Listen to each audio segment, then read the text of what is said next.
तस्मादज्ञानसम्भूतं हृत्स्थं ज्ञानासिनात्मनः चित्वैनं संशयं योग मातिष्ठोत्तिष्ठ भारत।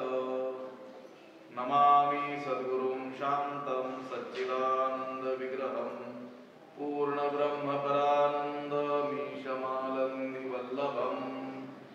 नमो सद्गुरु तुकया ज्ञानदीपा, नमो सद्गुरु सच्चिदानंद रूपा, नमो सद्गुरु भक्तकल्याणमूर्ति, नमो सद्गुरु भास्करा पूर्णकीर्ति।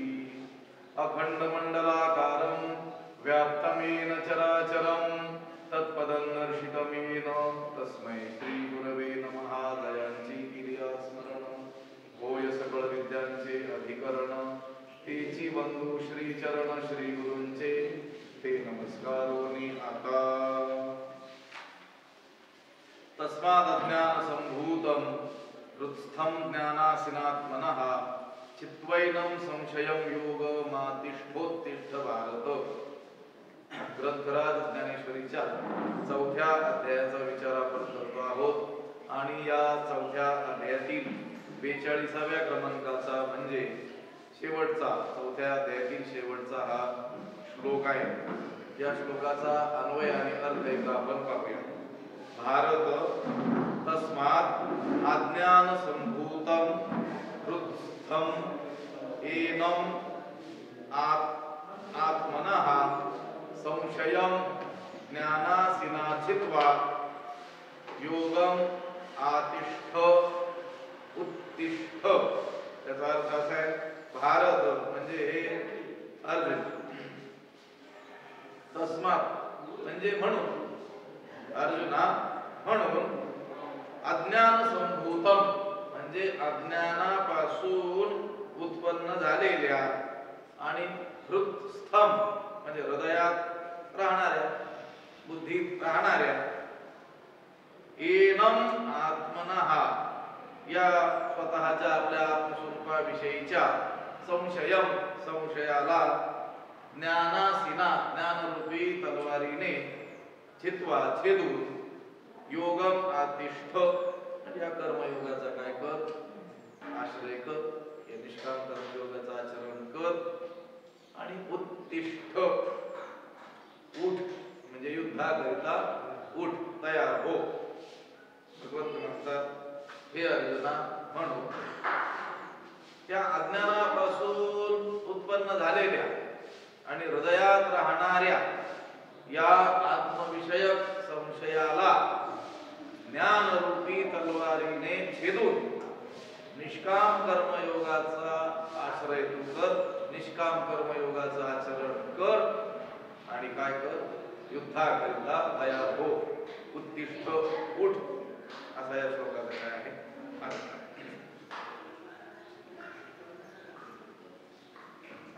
हा जो संशय आहे, आत्मविषयक जो संशय आहे, हृदयात राहणारा जो संशय आहे आणि अज्ञानापासून उत्पन्न झालेला संशय आहे, या संशयाचं काय कर, छेदन कर, त्याला छेदून टाक। कशाने छेदून टाक, ज्ञानासिना, असी म्हणजे तलवार, ज्ञानरूपी खडगा, ज्ञानरूपी तलवारीनं या संशयाचं काय कर, छेदन कर। तो संशय ठेवू नकोस, त्या संशयाचा पूर्णपणे काय कर, नायनाट कर आणि निष्काम कर्मयोगाचं आचरण कर आणि उत्तिष्ठ युद्धाकरिता उठ। ऐसा जरी थोरावे तरी उपाये एके अंगवे, जरी हाती होय बरवे ज्ञान खड्ग। ऐसा जरी थोरावे तरी एके उपाये अंगवे, जरी बरवे ज्ञान खड्ग हाती होय। एके उपाये अंगवे, एका उपायानं याला जिंकता येत। जरी बरवे ज्ञान खड्ग हाती होय, जर बर्व म्हणजे चांगलं, हातात जर चांगलं ज्ञान खड्ग असेल, ज्ञानरूपी तलवार असेल, तीक्ष्ण धारेची असलेली ज्ञानरूपी तलवार हातामध्ये असेल, तर याला जिंकता येतं. हाच एक उपाय या संशयाला जिंकण्याचा आहे. हा संशय अशा रीतीनं जरी प्रबळ वाढलेला असला, कारण अगोदर सांगितलं हृदयी हाची न समाये, बुद्धी ते गिवसुनी ठाये, तेथ संशयात्मक होय लोकत्रय. सगळं त्रैलोक्य त्याला संशयात्मक वाटतं. हे भयंकर असलेला हा संशय आहे. इतका वाढतो की हृदयी हाची न समाये, हृदयात मावत नाही.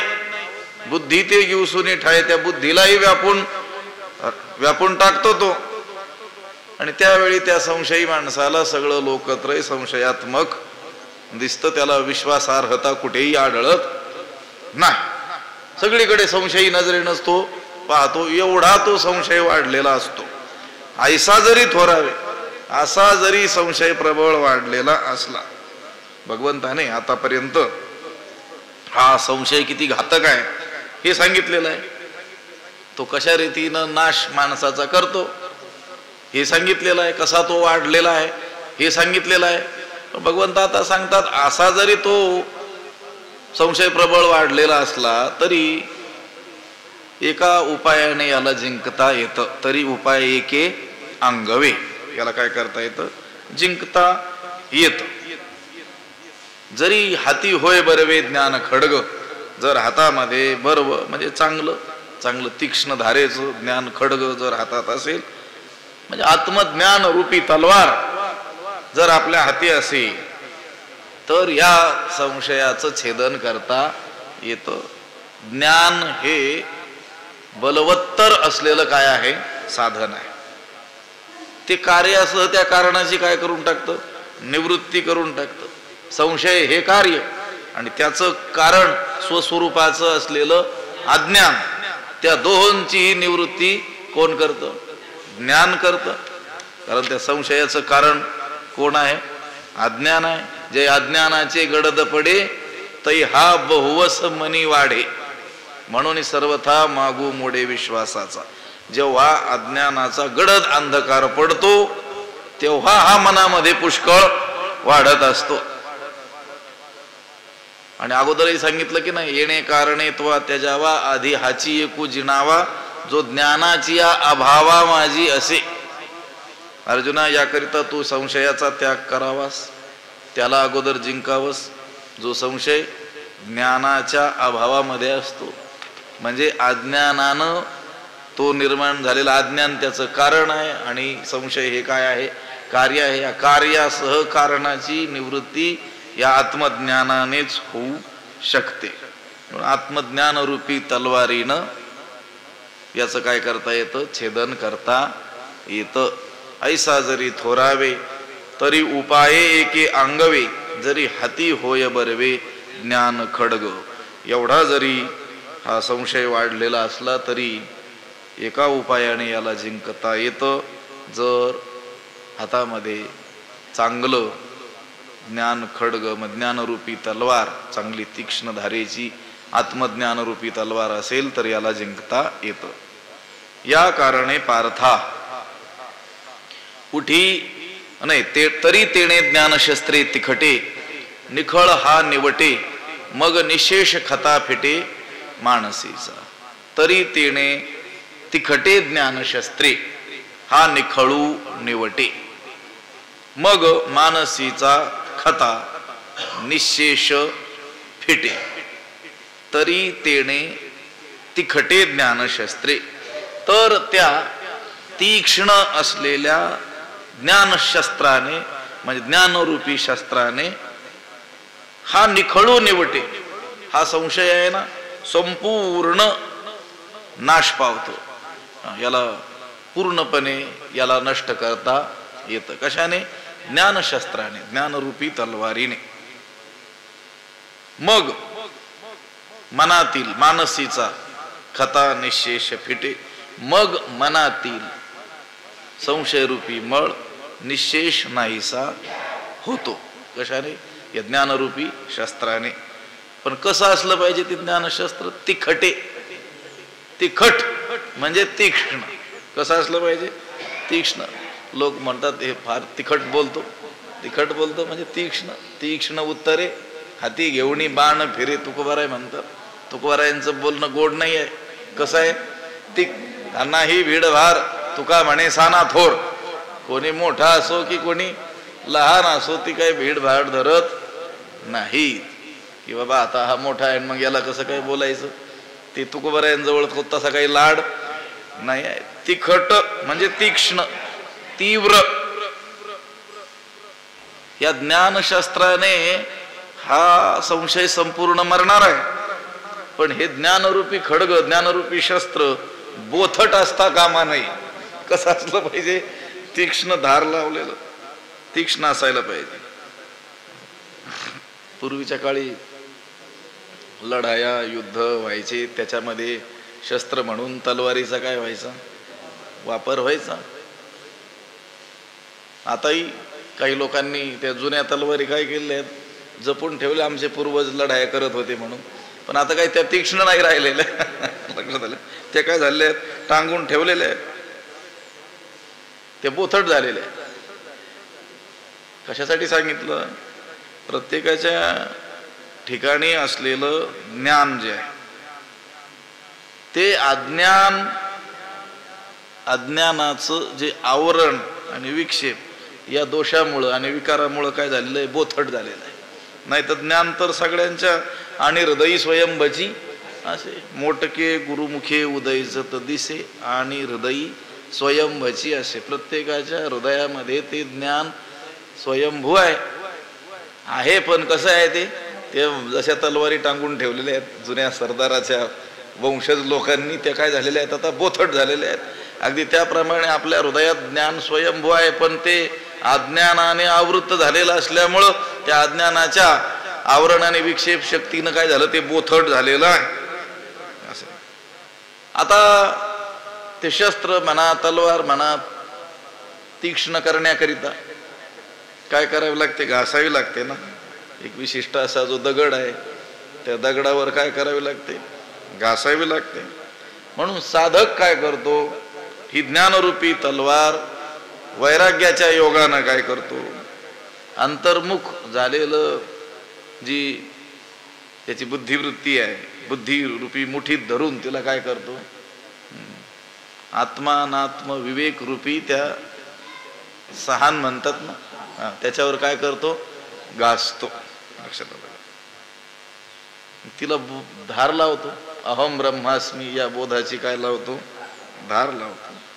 नंतर मग ही ज्ञानरूपी तलवार तिच्या प्रहारापुढे तो संशय टिकत नाही. मग त्या संशयावर काय करतो? त्या तलवारीचा प्रहार करतो. तो संशय पूर्णपणे काय होतो? नष्ट होतो. विवेकरूपी सहाणेवर. ज्ञानोबरायांनी देखील विवेक सहाण असा शब्द प्रयोग केलेला आहे. निसिले विवेक सहाणे जे ब्रह्माहमस्मी बोधे सनाने मग पुरतेने बोधे उठणे एकलेची. विवेक रूपी सहाणेवर तो काय करतो? ते तलवारीला घासत असतो. अशी जी ज्ञानरूपी तलवार, पण कशी? ज्ञानरूपी शस्त्र पण तिखट. तरी तेने ज्ञानशस्त्रे तिखटे. तिखटे ज्ञानशस्त्रे. तर त्या तीक्ष्ण अशा ज्ञान खड्गाने हा निखळ निवटे, हा संपूर्ण मरतो. कोण? संशय. संशय. आणि मग मानसीचा खता निशेष फिटे. मग मनातील इतर जे दोष आहेत, अविश्वास इत्यादी जे दोष आहेत, ती काय होतात? पूर्णपणे ती खता म्हणजे क्षत म्हणजे जखम म्हणा. किंतु परंतु जे मनामध्ये राहिलेले आहेत ते मळ, तो काय होतो? पूर्णपणे नष्ट होतो. मळ शिल्लकच राहत नाही. मग निशेष खता फिटे मानसीचा. कधी? या ज्ञानरूपी शस्त्राचा, तीक्ष्ण असलेल्या ज्ञानरूपी शस्त्राचा प्रहार ज्या वेळेस त्या संशयावर केला जातो त्यावेळेस हा संशय पूर्णपणे मरतो आणि मनातील इतर दोषांची क्षत पूर्ण बरी होतात. म्हणजे त्या दोषामुळं झालेल्या ज्या जखमा आहेत त्याही काय होतात? पूर्णपणे बऱ्या होतात. या कारणे पार्था उठी वेगी वरवता नाश करोणी हृदयस्था संशयासी या कारणे पार्था या कारणे हृदयस्था संशयासी नाशू करोणी वेगी वरवता उठी. पार्था म्हणजे हे अर्जुना, या कारणे यासाठी एवढ्याकरिता हृदयस्था अंतकरणात असलेल्या संशयासी संशयाचा नाशू करोनी नाश करून वेगी वरवता उठी झटकन काय हो उठ म्हणजे कार्याला सिद्ध हो युद्धाकरिता लवकर तयार हो. या कारणे पार्था उठी वेगी वरवता नाशू करोनी हृदयस्था संशयासी. वरवता वर उठी वेगी वरवता म्हणजे पुन्हा एकदा त्या युद्धाकरता काय हो तयार हो. तो युद्धाकरता आलेलाच होता ना तयार हो, पण हे मोह झाला आणि त्याने काय झालं ते सगळं गलित गात्र झाला आणि आता युद्ध न करणं हेच भलं देवाला शिकवू लागला. म्हणून म्हणतात पुन्हा एकदा युद्धाकरता काय हो तयार हो. पुन्हा एकदा म्हणण्याचं कारण अगोदर तो तयार होऊन आलेलाच होता, पण मध्ये अडथळा निर्माण झालेला होता, मोह त्याला झालेला होता. वरवता पुन्हा एकदा याकरिता अर्जुना हृदयात असलेल्या संशयाचा नाश करून वरवता म्हणजे पुन्हा एकदा युद्धाकरिता लवकर काय हो तयार हो. या कारणे पार्था उठी वेगी वरवता नाश करुणी हृदयस्था संशयाशी. संशयाशी संशयाचा अंतकरणात असलेल्या संशयाचा काय कर नाश कर. त्याच्या ठिकाणी जो कार्याविषयीचा जो अविवेक होता, कार्य काय आणि अकार्य काय हे त्याला कळेना असं झालेलं होतं. कोणाला? अर्जुनाला. हा जो अविवेक त्याच्या ठिकाणी उत्पन्न झालेला होता तो दोन प्रकारचा होता. जो संशय म्हणा त्याला मोह म्हणा, दोन प्रकारचा त्याच्या ठिकाणी होता. मी करता, मी भोगता, जन्मणारा मरणारा असा त्याच्या ठिकाणी संशय मोह होता. मी देह आहे अशा प्रकारचा सर्व प्राण्यांच्या ठिकाणी असलेला जो साधारण मोह ज्याला म्हणूया तो अर्जुनाच्या ठिकाणी होता. आणि करुणेनं व्याप्त झालेला असल्यामुळं युद्धरूप जे स्वधर्म आहे, जो स्वधर्म आहे त्या स्वधर्माविषयी अर्जुनाची बुद्धी काय झाली होती? अधर्म बुद्धी झाली होती. जो खरा स्वधर्म आहे ज्याचं खरं पालन केलं पाहिजे, पण ते करण्याविषयी तो काय म्हणायचा नाही, हे असं केल्याने माझ्याकडून काय होईल? पाप होईल. पापमेव आश्रय दस्मान, आम्ही पापाचाच काय करू आश्रय करू यांना मारून. म्हणजे युद्ध करणं हे पुण्यकर्म, त्याला मोठ्या पुण्याईनं युद्धाचा लाभ क्षत्रियाला होत असतो, पण याला ते युद्ध प्राप्त झालेलं असून तो म्हणत होता हे पापच आमच्याकडून होत आहे. म्हणजे स्वधर्माविषयी अर्जुनाची अधर्म बुद्धी झाली होती आणि हे केल्यानं आपल्याला काय लागेल? पाप लागेल. अशा प्रकारचा असाधारण मोह त्याच्या ठिकाणी काय झाला होता? उत्पन्न झालेला होता. साधारण मोह तर सर्वांच्या ठिकाणी आहे. मी जन्मणारा, मी मरणारा, मी करता, मी भोगता, हा मी देह, हा मोह सगळ्यांच्या ठिकाणी साधारण मोह. पण त्याच्या ठिकाणी हा असाधारण मोह म्हणजे धर्मकृत्यालाच तो अधर्म मानू लागला होता, पुण्यालाच काय मानू लागला होता? हे मोठं पाप आहे असं मानू लागला होता. हा असाधारण मोह त्याच्या ठिकाणी होता. स्वदेहा नाम अर्जुन, परदेहा नाम स्वजनू आणि संग्रामा नाम मलिनू पापाचार. स्वदेहाला अर्जुन तो मानत होता, दुसऱ्या देहांना हे माझे स्वजन आहेत असं म्हणत होता. आणि जो संग्राम आहे, जे युद्ध आहे, जे पुण्यकर्म आहे, जो स्वधर्म आहे त्याचा क्षत्रियाचा, त्याला मलिनू पापाचारू, हे पाप आहे असं म्हणत होता. म्हणून काय करावं आणि काय करू नये हा कार्य आणि अकार्य याच्याविषयी जो विवेक आहे तो विवेक नाही तर त्याच्या ठिकाणी अविवेक झालेला होता.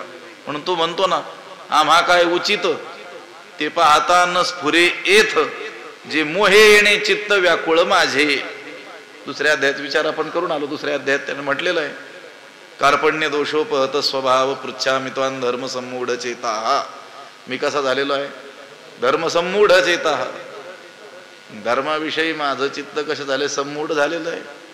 आम्हा काय उचित, आम्ही काय करावं, आमच्यासाठी काय योग्य आहे ते पाहताना स्फुरे येत. ते विचार करून पाहिलं तरी देखील कळत नाही आहे. कारण जे मोहे येणे चित्त व्याकुळ माझे, माझं चित्त मोहानं काय झालेलं आहे, व्याकुळ झालेलं आहे. त्याने कबुलीच दिली की नाही. म्हणून तो जो मोह आहे, तो जो संशय आहे, तो जो भ्रम आहे, भ्रांती आहे, तिचा काय कर, नाश कर म्हटले. या कारणे पार्था उठी वेगी वरवता नाशू करुणी हृदयस्था संशयासी. याकरता अर्जुना हृदयात असलेल्या संशयाचा नाश करून पुन्हा एकदा युद्धाकरिता लवकर उठ. उठी वेगी वरवता. ऐसे सर्वज्ञाचा बापू जो श्रीकृष्ण ज्ञान दीपू, तो म्हणत असे सकृपू ऐके राया. राया ऐके. आता कोण कोणाला म्हणतंय माहितीये की इथून पुढं आता संजय सांगतोय धृतराष्ट्राला, धृतराष्ट्रा हे राजा आता काय कर, ऐक. संजय म्हणाला राया ऐके, राजा ऐक. जो सर्वज्ञाचा बापू, जो कोण आहे, प्रकाश देणारा दिवा आहे, पुन्हा कसा आहे, सकृपू, कृपाळू आहे. आणि कोण आहे तो, श्रीकृष्ण. ऐसे म्हणत असे तो कृपाळू श्रीकृष्ण अर्जुनास असं म्हणाला. त्या युद्धभूमीवर भगवंत अर्जुनाला सांगतो आहे असं इथं हस्तिनापुरात संजय धृतराष्ट्राला सांगतो आहे की राजा ऐक, हे असं श्रीकृष्ण अर्जुनाला म्हणाला. पण कसा श्रीकृष्ण म्हणाला त्याच विशेषण दिलेलं आहे. जो सर्वज्ञाचा बापू, ऐसे सर्वज्ञाचा बापू. केवळ ज्ञानी नाही, केवळ सर्वज्ञ नाही, सर्वज्ञाचाही बाप असलेला, पुन्हा ज्ञान दीपू, ज्ञानाचा दिवा असलेला, पुन्हा सकृपू, भक्ताविषयी कृपाळू असलेला श्रीकृष्ण याप्रमाणे म्हणाला की धृतराष्ट्रा तू ऐक. ऐसे, ऐसे म्हणजे असे. आतापर्यंत जे बोललं अशा प्रकारे या मागच्या भूवीपर्यंत चौथा अध्यायाचा विषय तिथं संपलेला आहे. चौथ्या अध्यायात भगवद्गीतेत आलेला विषय तिथं संपला. कुठं, या कारणे पार्था उठी वेगी वरवता नाशू करुणी हृदयस्था संशयासी, इथपर्यंत. मग आता तो संजय धृतराष्ट्राला सांगतो आहे, हे धृतराष्ट्रा, हे राजा ऐक. याप्रमाणे जो सर्वज्ञाचा बाप, ज्ञानाचा दिवा, भक्ताविषयी कृपाळू असलेला तो श्रीकृष्ण याप्रमाणे म्हणाला. सर्वज्ञाचा बापू म्हणजे सर्वश्रेष्ठ, सर्वज्ञ. सगळं ज्ञान ज्यांना आहे त्यांच्यामध्ये जो श्रेष्ठ आहे परमात्मा, हा नुसताच सर्वज्ञ नाही आहे. त्या सर्वज्ञाचा सुद्धा कोण आहे, बाप आहे. अहो ऋषी मुनी हे सर्वज्ञ आहेत, आणि त्या ऋषी मुनींचा हा कोण आहे, बाप आहे. हे सगळे ऋषी मुनी जगातील हे कोण आहेत, सर्वज्ञ आहेत. बर, वेद, वेदही सर्वज्ञ आहे. पाहे पा जाणीवेची निबळे, कोणी वेदापासून असे आगळे. जाणीवेच्या बाबतीत, ज्ञानाच्या बाबतीत वेदापेक्षा कोणी श्रेष्ठ आहे का, नाही. सगळ्यांना ज्ञान कुठून होतं, वेदातूनच होतं.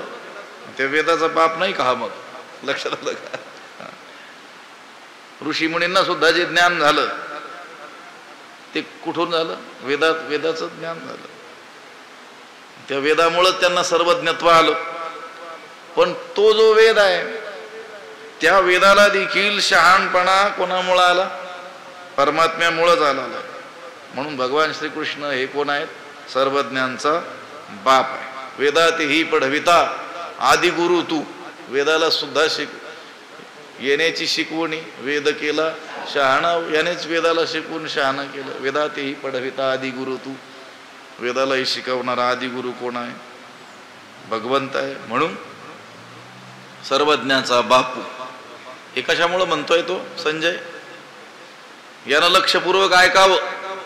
तो श्रीकृष्ण कोणी सामान्य त्या अर्जुनाचा रथ चालवणारा केवळ सारथी आहे, आणि तो काहीतरी सांगतोय, याला समजूत घालतोय, म्हणून दुर्लक्ष करण्याजोगी गोष्ट आहे असं समजू नकोस.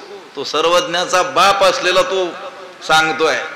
मग त्या संजयाला वाटतं याने देखील ते ऐकावं आणि याच्या मनातील संशयाचं काय करावं, छेदन करावं आणि याला देखील काय व्हावं, ज्ञान व्हावं. ऐसे सर्वज्ञाचा बापू जो श्रीकृष्ण ज्ञानदीपू, ज्ञानदीपू ज्ञानरूपी दिवा. दिवा स्वतः काय आहे, प्रकाशक आहे.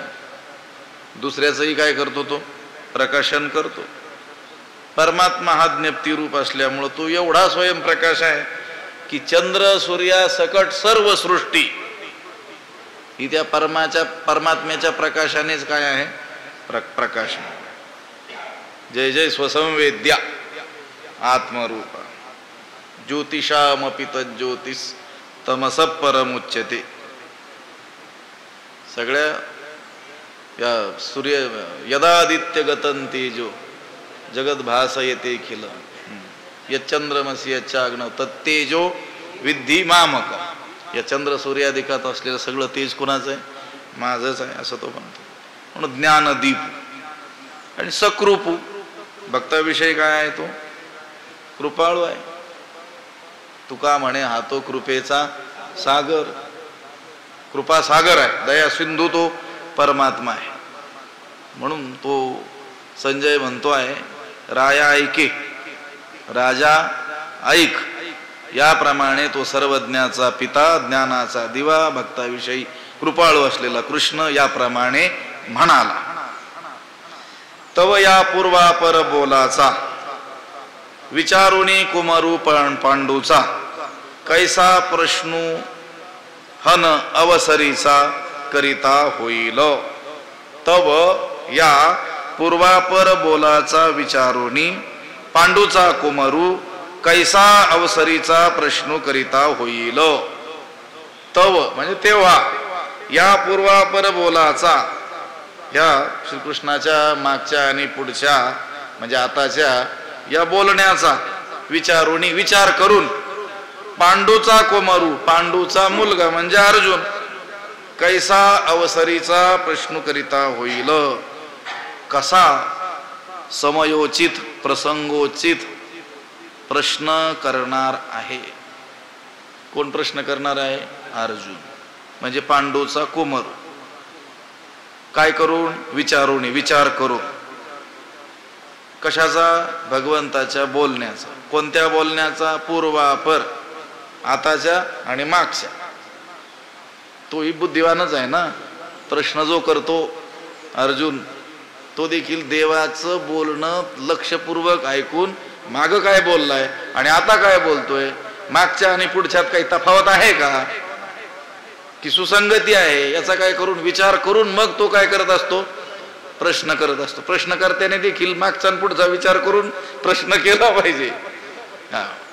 त्या बोलणाऱ्याच्या बोलण्यात काही विसंगती किंवा त्याच्याच बोलण्यात एकमेकाच्या एक दुसऱ्या वाक्यात विरोध आढळला तर काय केलं पाहिजे, प्रश्न. काल तुम्ही असं सांगितलं ना, आज असं का सांगता, किंवा सुरुवातीला असं तुम्ही बोलले आणि आता हे असं का बोलता, तो करतोय प्रश्न. कोण, अर्जुन. तव या पूर्वापर बोलाचा, पूर्वापर म्हणजे मागचा आणि पुढचा. आता ही जी ओवी आहे इथपासून ज्ञानेश्वर महाराज श्रोत्यांशी बोलताय, श्रोत्यांना उद्देशून भाषण करताय. यात मगाशी जी ओवी ऐसे सर्वज्ञाचा बापू जो श्रीकृष्ण ज्ञानदीपू तो म्हणत असे सकृपो ऐके राया. हे संजय त्या राजाला धृतराष्ट्राला म्हणतो ऐक, हे असं असं तिथं श्रीकृष्ण बोलला. कसा श्रीकृष्ण, सर्वज्ञाचा बाप, ज्ञानाचा दिवा, कृपाळू असलेला कृष्ण असं बोलला. इथपर्यंत झालं. आता इथून पुढं ज्ञानोबरा इथं नेवासेमध्ये त्यांच्या समोर असलेल्या श्रोत्यांना उद्देशून बोलतात. श्रोत्यांना म्हणतात की तेव्हा भगवंताच्या आताच्या आणि मागच्या बोलण्याचा विचार करून अर्जुन हा समयोचित प्रश्न कसा करणार आहे ते पहा म्हटले. आता तव या पूर्वापर बोलाचा विचारुनी कुमारू पांडूचा कैसा प्रश्न हन अवसरीचा करिता होईल.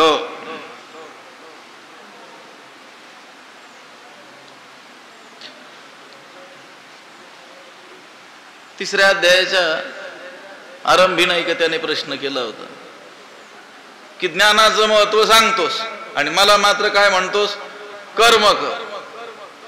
ये लाजसीना महाघोरी कर्मी सुता, या महाभयंकर कर्मामध्ये मला घालताना तुला काही लाज वाटत नाही का? महत्व कशाचं सांगतोस, ज्ञानाचं, आणि मला काय म्हणतोस, कर्म कर. शंका येईलच ना कोण्याही माणसाला. एखाद्या तरुणाला आपण महत्व नोकरीचं सांगितलं, त्याला सांगितलं तू शेतीच कर, मग तो म्हणेल की नाही महत्व कशाचं सांगतोस, उद्योग धंद्याचं, नोकरीचं, आणि मला काय करायला लावतोस, शेती करायला लावतोस. तसं त्या अर्जुनाला, अर्जुन लक्ष देऊन ऐकतोय भगवंताचं बोल. त्यानं दुसऱ्या अध्यायात ज्ञानाचं खूप मोठं महत्व सांगितलं, आणि याला मात्र काय म्हणतोय, युद्ध कर, कर्म कर. म्हणून मग त्याने प्रश्न केला. अगदी तसाच प्रश्न अर्जुन पुढे करणार आहे, विचार करून करणार आहे. भगवंताच्या मागच्या पुढच्या बोलण्याचा विचार करून समयोचित प्रसंगोचित जो प्रश्न आहे तो करणार आहे. त्या प्रसंगाला उचित असलेला, त्या वेळेला, त्या समयाला उचित असलेला प्रश्न तो करणार आहे. तव या पूर्वापर बोलाचा विचारुनी कुमारू पंडूचा कैसा प्रश्न हन अवसरीचा करिता होईल. ते कथेची संगती, भावाची संपत्ती, रसाची उन्नती म्हणी पेईल पुढा. हे ज्ञानोबर आहे आपल्याला सांगतायत बरं श्रोत्यांना की हे श्रोते हो, हा अर्जुन आहे ना, हा भगवंताच्या मागच्या पुढच्या बोलण्याचा विचार करून भगवंताला काय करणार आहे, योग्य असा प्रश्न विचारणार आहे. हे का सांगतात ज्ञानोबर आहे श्रोत्यांना, त्यांनी पुढचा अध्याय आता लक्षपूर्वक ऐकावा म्हणून. लक्षात आलं का? त्याची जाहिरात करतात पुढच्या अध्यायाची. जाहिरात असते की नाही, किंवा त्या टीव्हीवर काय मालिका असतात, सिरियल, ती कधी संपवतात ती सिरियल, ती बरोबर असा काहीतरी प्रसंग आणि तिथं मध्येच थांबवतात, पुढचं घडलेलं दाखवतच नाहीत. म्हणजे दुसऱ्या दिवशी आवर्जून त्या बाईने ती सगळी कामं सोडून त्या टीव्ही पुढे येऊन बसलं पाहिजे. पुढच्या अध्यायाची जाहिरात ज्ञानोबा काय करू राहिलेत, या अध्यायात करू राहिलेले आहेत. तो जो प्रश्न करणार आहे ते कथेची संगती, भावाची संपत्ती, रसाची उन्नती म्हणी पेल पुढा. ते कथेची संगती, ती कथेची जुळणी, त्या कथेचा पूर्वापर जो संबंध आहे. भावाची संपत्ती, जो विभाव अनुभाव, त्याची जी समृद्धी आहे, अभिप्राय जे आहे त्या अभिप्रायाची काय आहे, जणू खानच आहे. आणि रसाची उन्नती, रसाचा उत्कर्षच आहे, पुढा म्हणी पेल, पुढे सांगण्यात येईल.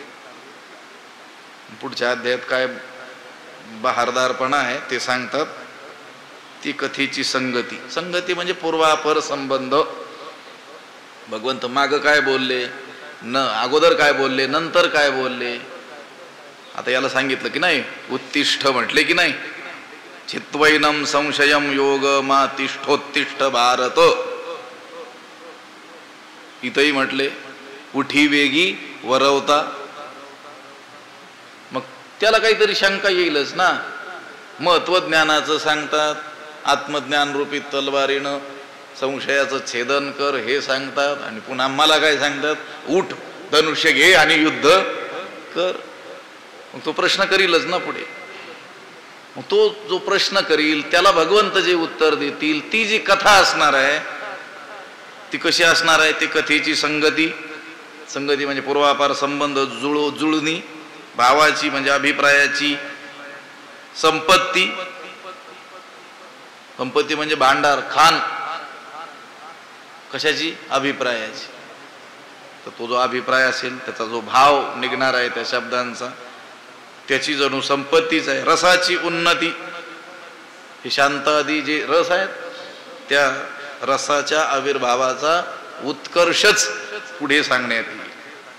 पुढा म्हणी पेल, पुढं सांगण्यात येईल. जयाची या बरवेपणी की जे 18 रसांची ओवाळणी, जो सज्जनाची आयणी विसावा जगी. जयाची या बरवेपणी 18 रसांची ओवाळणी की जे, जो जगी सज्जनाची आयणी विसावा. शांत रसाचं वर्णन करत आहे. पुढं शांतरसामध्ये जे वर्णन केलं जाईल तो शांतरस कसा आहे. जयाची या बर्वेपणी, ज्या शांतरसाच्या बर्वेपणी म्हणजे चांगलेपणावरून तो शांतरस इतका चांगला आहे की त्याचा जो चांगलेपणा आहे त्या चांगलेपणावरून 8 रसांची ओवाळणी कीजे. 8ही रस काय करावेत, ओवाळून टाकावेत. कशावरून, शांतरसाच्या चांगलेपणावरून. जयाची या म्हणजे शांतरसाची या, बर्वेपणी म्हणजे त्याचा जो बर्वेपणा आहे, त्याचा जो चांगुलपणा आहे, त्या शांतरसाच्या चांगुलपणावरून 8ही रस काय करावेत, ओवाळून टाकावेत. कसा आहे तो शांतरस आणखी, जो सज्जनाची आयणी विसावा जगी. जगी सज्जनाची आयणी विसावा. जो शांतरस जगी जगामध्ये सज्जनाची, सज्जनांच्या आयणी म्हणजे बुद्धीचा काय आहे, हा विसावा आहे. सज्जनांच्या बुद्धीचं विश्रांती स्थान असलेला हा शांत रस आहे. आणि हा इतका चांगला आहे की याच्या चांगुलपणावरून त्या 8ही रसांना काय करावं, ओवाळून टाकावं. जयाची बर्वेपणी, ज्याच्या म्हणजे शांतरसाच्या चांगलेपणावरून त्या किंवा त्याच्या चांगलेपणा पुढं काय करावं, या 8ही रसांची ओवाळणी. 8 रस शांतरस वगळून बाकीचे असलेले शृंगारवीर, करुणाद्भुत, हास्य, भयानक, बिभत्स, रौद्र असे हे जे 8 रस आहेत, या रसांना काय करावं, ओवाळून टाकावं. कारण सर्व रसामध्ये प्रभावी कोण आहे, शांतरस आहे. आणि ज्ञानोबराय म्हणतात या शांतरसाच्या गोडपणावरून या 8ही रसांची काय करावी, ओवाळणी करावी. गीतेचा प्रधान रस शांतरस आहे. बाकीचे रसही आलेले आहेत पण ते पाहुणे म्हणून आलेले. मुख्य घराचा मालक वेगळा आणि पाहुणे वेगळे. एखाद्या घरी भरी 10-20 माणसं आपल्याला दिसली तरी ती सगळी त्या घराची मालक नसतात, ती बाकीचे पाहुणे आलेले असतात. जेथ शांताची या घरा अद्भुत आला हे पाहुणेरा आणि एरा ही रसा पाती करा झाला मान. बाकीच्या रसांना थोडा थोडा मान दिलेला आहे. जसं पाहुणे आल्यानंतर आपण त्यांना काय करतो, सन्मान येतात ना, ते म्हटले ते पाहुणे आलेले. लक्षात आलं. नुसदीची शांती कथा आणि जेल कीर वाकपथा, ज्ञानोबराय म्हटलेले. मी काय करणार आहे, शांती कथा सांगणार आहे. वाकपथा या वाणीच्या मार्गावर शांती कथा करणार आहे. वर्षला शांतरस तो हा ग्रंथ. या ग्रंथाबद्दल बोलताना देखील काय म्हटलंय, शांत रसात रस असलेला हा ग्रंथ काय झाला, त्याचा वर्षाव केला. ज्ञानोबराय त्या शांत रसाचं महत्व सांगतात. जयाची या बर्वेपणी की जे 8 रसांची ओवाळणी, जो सज्जनाची आयणी विसावा जगी, ज्याच्या चांगलेपणावरून शृंगारादी बाकीचे 8 रस ते ओवाळून टाकावेत. जो या जगामध्ये सज्जनांच्या बुद्धीचा काय आहे, विसावा आहे. आयणी बुद्धी किंवा इच्छेचा काय आहे, विसावा आहे. असा तो जो शांतरस, तो शांतची अभिनवेल ते परिसया मराठे बोल, जे समुद्राहुनी खोल किंवा सखोल अर्थ भरीत. तो शांतुची अभिनवेल, जे अर्थ भरीत समुद्राहुनी खोल, ते मराठे बोल परियसा. तो शांतुची अभिनवेल, तो शांतरसच अपूर्व रूपानं काय होईल, प्रकट होईल. मागही शांतरसात जरी वर्णन केलेलं असलं आणि पुढेही शांतरसात जरी वर्णन होणार असलं तरी पुढं होणारं वर्णन हे अपूर्व असणार आहे. नाविन्य त्याचं असणार आहे, नवीनता त्याच्यामध्ये असणार आहे. अपूर्वता हे एक वैशिष्ट्य सांगितलेलं आहे षड्लिंगामध्ये आहे ना, अभ्यास व पूर्वता फलम. तात्पर्य निश्चयासाठी जी 6 लिंग शास्त्राने सांगितलेले आहेत, षड्लिंग पूर्वक अभ्यास करायचा असतो, त्याच्यामध्ये अपूर्वता हे काय आहे लिंग म्हणून सांगितलेलं आहे. उपक्रमोपसंहारो अभ्यास अपूर्वता फलम अर्थवादोपपत्तिष्ठ लिंगन तात्पर्य निर्णय. किंवा जो वक्ता आहे त्याचं जे बोलणं आहे त्याच्यामध्ये सुद्धा काय असली पाहिजे, अपूर्वता असली पाहिजे. तीच गोष्ट तोच वक्ता पुन्हा सांगत असला तरी श्रोत्यांना ती आम्ही नव्यानं ऐकतो आहोत असं वाटलं पाहिजे. ती त्या सांगण्याची काय आहे, अपूर्वता आहे. ज्ञानोबराय म्हणतात आता पुढची जी कथा आहे ती शांत रसातच होणार आहे, पण त्याच्यात अपूर्वता असणार आहे. मागची कथा शांत रसात आहे, पुढची शांत रसातच होईल, पण नाविन्याने प्रकट होईल. कोण? तो शांत रस. तो शांतूची अभिनवेल, तो शांत रस पुढच्या कथेत नाविन्याने प्रकट होईल. ते परियसा मराठे बोल. ते मराठी बोल काय करा, परियसा ऐका. जे कसे आहेत, जे अर्थभरित समुद्राहुनी खोल, जे अर्थपूर्ण आहेत आणि समुद्रापेक्षाही खोल आहेत, असे ते मराठे बोल परियसा. ते मराठी बोल काय करा, ऐका. ज्ञानोबराय म्हणतात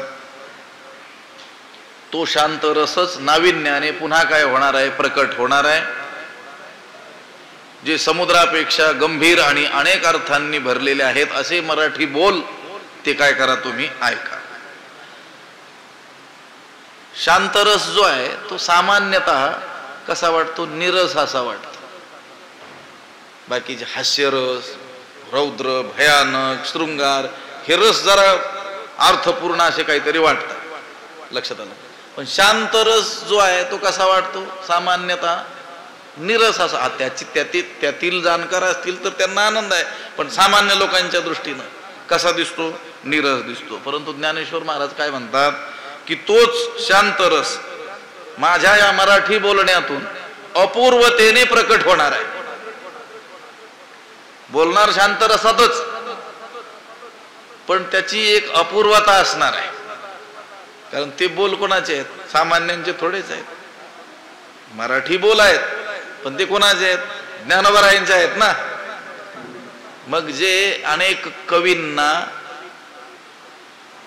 शांत रसाचा प्रयोग करून जे जे प्रकट करता आलं नाही ते ज्ञानोबराय मराठी भाषेत तो शांत रस काय करणार आहेत, अद्भुततेनं काय करणार आहेत, प्रकट करणार आहेत. असं तो शांतूची अभिनवेल ते परियसा मराठे बोल, जे समुद्राहुनी सखोल अर्थ भरित. मराठी बोल म्हणजे सुबोध भाषण, मराठी शब्द अर्थभरित, अर्थपूर्ण. ज्ञानेश्वर महाराज म्हणतात माझी मराठी बोल कसे आहेत, अर्थभरित आहेत आणि समुद्रापेक्षा खोल आहेत. समुद्राच्या खोलीचा ज्याप्रमाणे अंत लागत नाही त्याचप्रमाणे ज्ञानोबरायांच्या शब्दांच्या अर्थाचाही अंत लागत नाही. त्यांचे सिद्धांत बाजूला राहू द्या, त्यांनी दिलेले जे दृष्टांत आहेत, तुका म्हणे नेणे युक्तीची ते खोली, मनोनी ठेविली पायी डोई.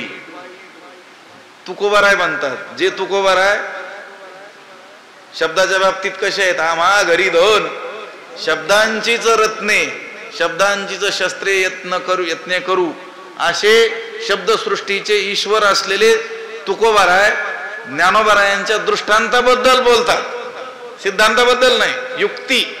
युक्तिस्तू योजना, काही सिद्धांत पटवून देण्याकरिता जो दृष्टांत दिला त्याला युक्ती म्हणतात. ज्ञानोबराय अशी काही युक्ती करतात की त्या युक्तीची खोली मी जाणत नाही. कोण म्हणतंय, तुकोबाराय म्हणतात. मनोनी ठेविली, म्हणून आपलं काय केलं, चुपचाप त्यांच्या चरणावर आम्ही काय ठेवतो, मस्तक ठेवतो. हे तुकोबाराय बोलले, पण ज्ञानोबराय स्वतःच्या शब्दाबद्दल इथं बोलतात, पण तसं उघड दिसत नाही, पण दृष्टांत दिलाय त्यांनी त्यांच्या स्वतःच्या शब्दासाठी. मी मराठी भाषेत, मराठी शब्दात तो शांत रसच नाविन्यानं प्रकट करणार आहे. ते माझं बोलणं कसं असणार आहे, अर्थभरित आणि समुद्राहुनी खोल. ज्ञानोबराय स्वतःच्या शब्दाबद्दल बोलतात की माझं बोलणं समुद्राहुनी खोल असणार आहे. मग कसं काय आपल्याला ते कळेल लवकर एका वाचनात? पेपर कळत नाही एकदा वाचून, दोनदा वाचावं लागतं. त्या नेमकं त्या संपादकाला काय म्हणायचं. ज्ञानोबराय उभी लक्षात ठेवा, जे समुद्राहुनी खोल अर्थ भरित, हे त्यांनी कशाबद्दल बोललंय, त्यांच्या स्वतःच्या शब्दाबद्दल बोललंय. तो शांतूची अभिनवेल ते परी असा मराठे बोल जे समुद्राहुनी खोल अर्थ भरित. काही ओव्या राहिल्यात त्याचा विचार उद्याच्या पाठात करू. पुंडलिक वरदा हरी विठ्ठल श्री ज्ञानदेव पंढरीनाथ भगवान की जय. माऊली ज्ञानेश्वर महाराज विठ्ठल विठ्ठल विठ्ठल. पुंडलिक वरदा हरी विठ्ठल श्री ज्ञानदेव पंढरीनाथ भगवान की जय. माऊली ज्ञानेश्वर महाराज की जय. आता विश्वात्मके देवी येणे वाग्यज्ञे तोषावे तोषोनी मज द्यावे पसायदान हे. जे खळांची व्यंकटी सांडो तया सत्कर्मी रती वाढो. भूता परस्परे पडो मैत्र जीवांचे दुरितांचे तिमिर जावो. विश्व स्वधर्म सूर्ये पाहो जो जे वांछील तो तेला हो. प्राणी जात वर्षत सकळ मंगळी ईश्वर निष्ठांची मांदियाळी. अनवरत भूमंडळी भेटो तया भूता. चला कल्पतरूंचे आरव चेतना चिंतामणीचे गाव. बोलते जे अर्णव पियुषांचे चंद्रमे जे अलांछन. मार्तंड जे तापहीन ते सर्वाही सदा सज्जन. सोयरे होतू किंबहुना सर्व सुखी पूर्ण होवणी तिही लोकी. भजिजो आदिपुरुखी अखंडित आणि ग्रंथोपजीविये विशेषी लोकी इये. दृष्टादृष्ट विजये होवावेजी एथ म्हणे श्री विश्वेश्वरावो. हा होईल दान पसावो. येणे वरे ज्ञानदेवो सुखिया झाला. येणे वरे ज्ञानदेवो सुखिया झाला. येणे वरे ज्ञानदेवो सुखिया झाला. पुंडलिक वरदा हरी विठ्ठल श्री ज्ञानदेव पंढरीनाथ भगवान की जय. माऊली ज्ञानेश्वर महाराज की जय. जगद्गुरु तुकाराम महाराज की जय. शांती ब्रह्म एकनाथ सद्गुरु बंशी महाराज की जय. सद्गुरु जोग महाराज की जय.